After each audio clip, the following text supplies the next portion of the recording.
Georgia voters being asked to make their voices heard. Yes, again, statewide early voting for the Senate runoff started today. And take a look. This is crowds lining up bright and early this morning in Atlanta. And it's not just today. We saw similar scenes throughout the weekend. Some 24 counties were allowed to get a head start on the early runoff voting. As for the candidates, they will have a busy final week on the stump. The incumbent Democratic Senator, Raphael Warnock, and his Republican challenger, Herschel Walker, beginning that final week with rallies with their supporters today. Our great reporters back at the table with us. It is just, I mean, we were joking about this during the break, but voting has become like, I got to fill up my tank, I got to go to Starbucks, and I got to vote. Georgians, this is kind of almost a daily, must seem like a daily routine, but this race is important. Yes, with, the runoff system in place, both for primaries and general elections and runoffs, Georgia has to go to the poll a lot. But what we're seeing is that voters are energized. Voters are showing up. When they had that flexibility this weekend, they took advantage of it. There is very robust turnout, even though this is yet another election for Georgia. It's been almost continuous for the past 2 years. The spending is off the charts. I'll show you the numbers. $27.4 million for Democratic spending. This is just from the general election. This is just the runoff. You see the dates, November 9th through, booked through. Republicans have goosed up their spending in the last several days. When we had those numbers last week, they were behind. You see the Republicans decide we need this seat. We want this seat. They need and want, but it's not determinative when it comes to the balance of power. We know that Democrats have that locked up, but every single vote, every single seat matters. We've seen that time and time again.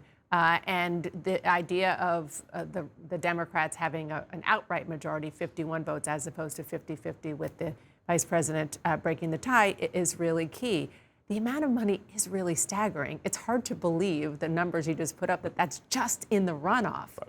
And it's not just the money, of course. I think one of the keys that you've been reporting on is Governor Kemp. The fact that Kemp has turned on his machine, the one that helped get him elected. He's a very different person, a very different candidate, just when it comes to the field operation. And Axios reporting today that he's setting up a federal PAC as well. We'll see whether that is to support other candidates around the country. He could use it also to support, he'd have to do it pretty quickly, to get some help in here for Herschel Walker. But it's clear, just that fact, is that Kemp is raising his national profile now. And part of this, he didn't do anything with Walker in the normal election period. And now he is trying to help Herschel Walker so that nobody can say after the fact, you're to blame. Exactly. And look, all eyes of the Republican Party are on this. So he wants to be a leader in the Republican Party. He is someone, really a very rare species, actually, in the Republican Party who navigated the fierce opposition from the former President Donald Trump, and he did just fine.